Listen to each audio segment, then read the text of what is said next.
So now we want to consider about crossing number.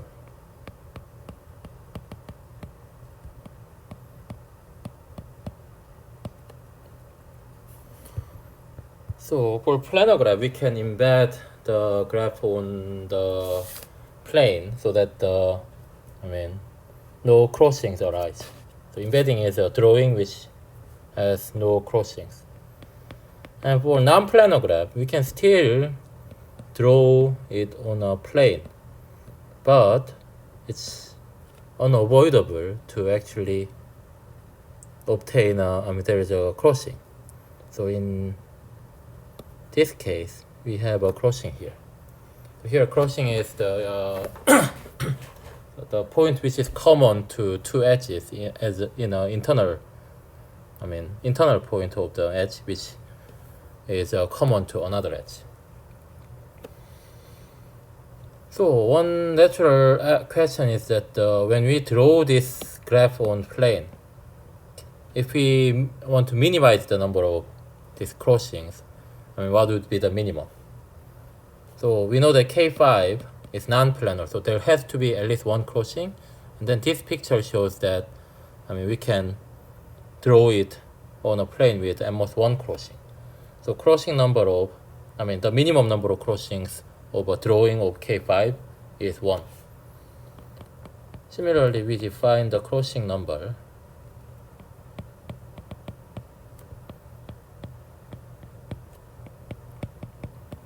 of graph G is the minimum number of crossings among all drawings of G. So let's consider some example. What would be the crossing number of K6? So if we draw K6, then one of the way of drawing it is as follows.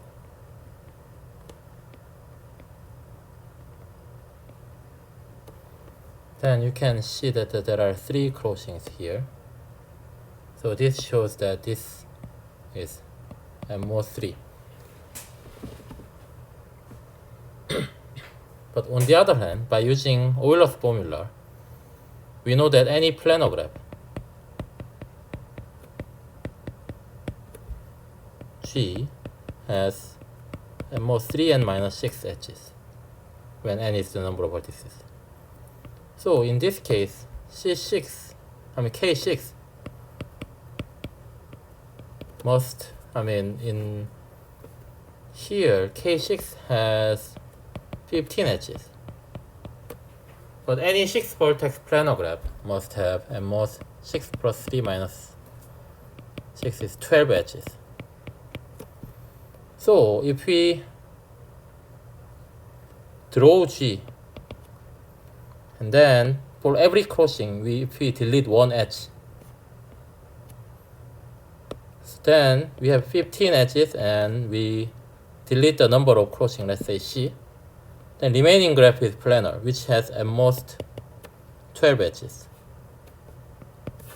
So this shows that C must be at least 3. So this shows that K6 has a crossing number 3. Let's consider one more example. Let's consider K3 to 2. So we can draw this.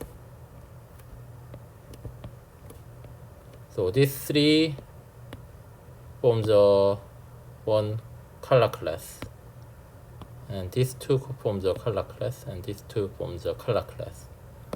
Then we can draw it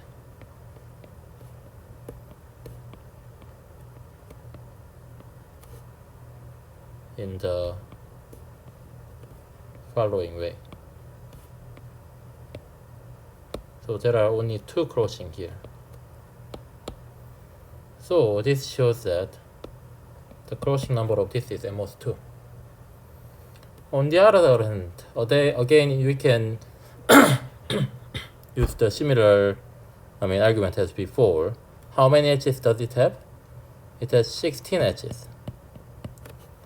A planar graph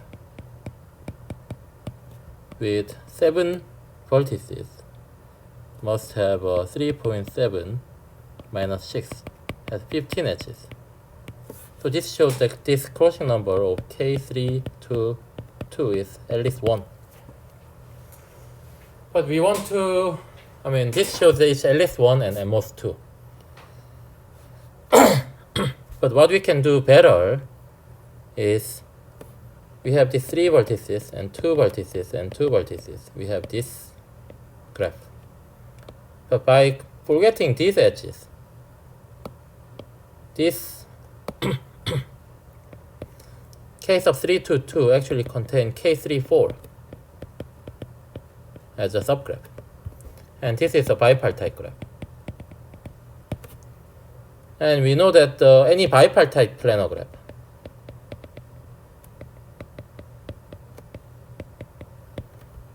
has at most 2n minus 4 edges. So 7, if it has 7 vertex, then 2 times 7 minus 4 has 10 edges.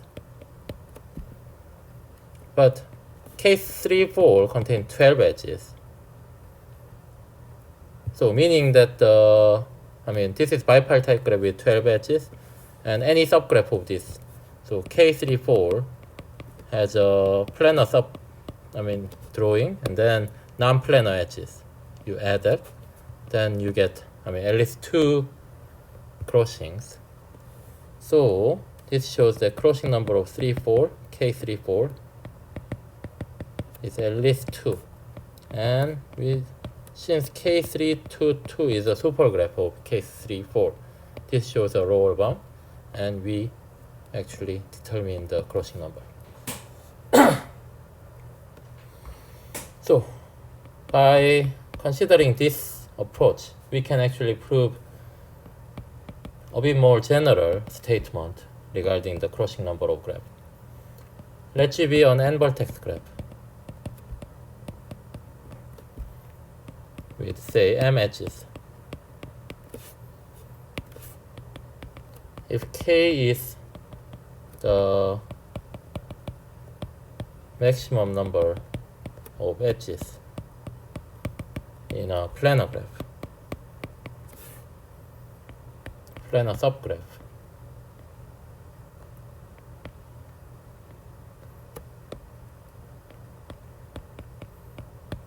of G, then crossing number of G is at least m minus k. And from that,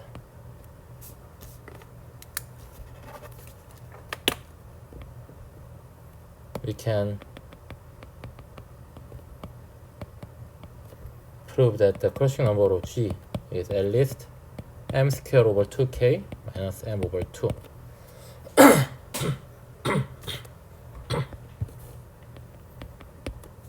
Let's prove this. So assume we have a drawing of G in the plane,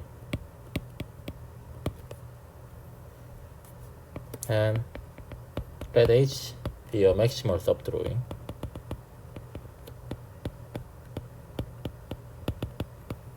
Without crossing.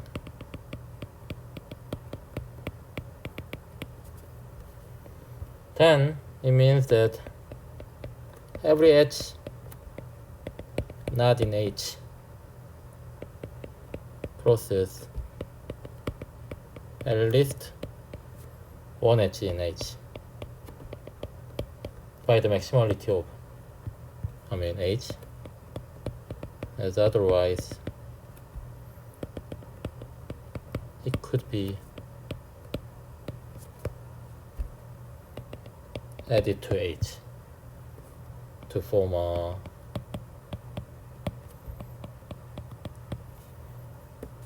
larger subdrawing without crossings.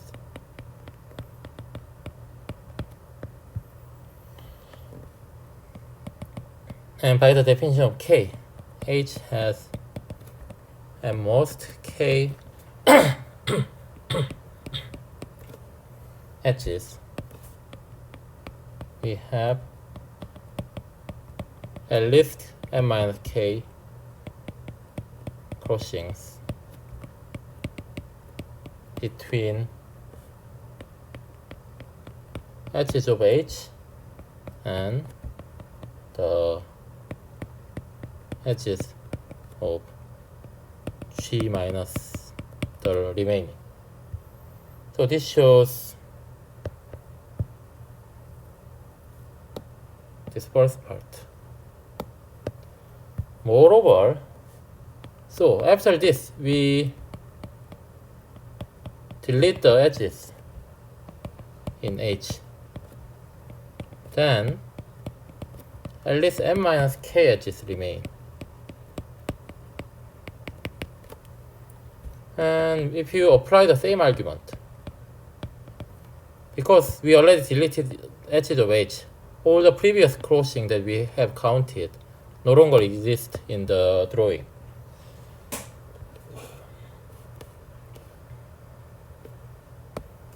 So if we apply the same argument,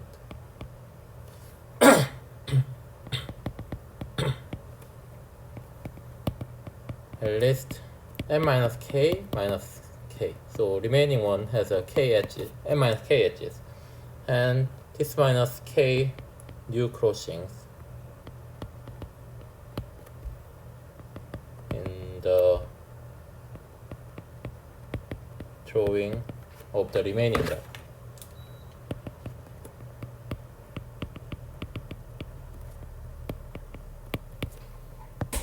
So we iterate.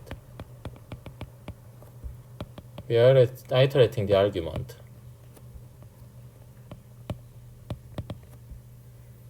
Then we get at least we sum over I from 1 to m over k, m minus I k, which is say m times m over k. You take the floor minus k times m over k floor and m over k floor 1 times half. I mean, by taking m as the m over k floor times k plus r for some r between 0 and k.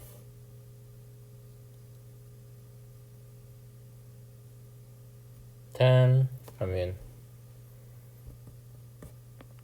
m minus r over k is exactly m over k floor. So you just put them, then you get the crossing over g is at least m squared over 2k minus m over 2 plus r times k minus 2 over 2k.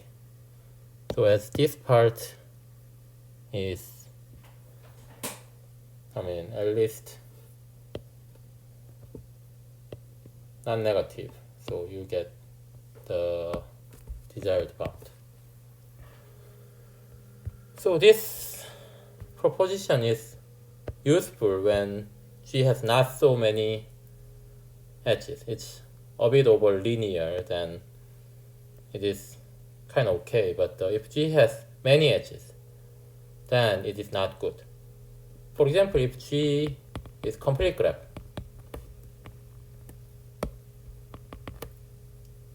then what does this proposition says? It has quadratically many edges. And then K is linear.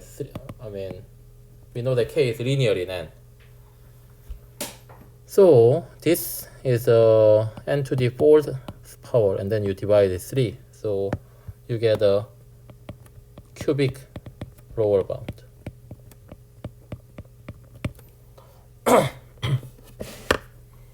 But the actual number of crossings in Kn is quartic. It's some constant times entity 4.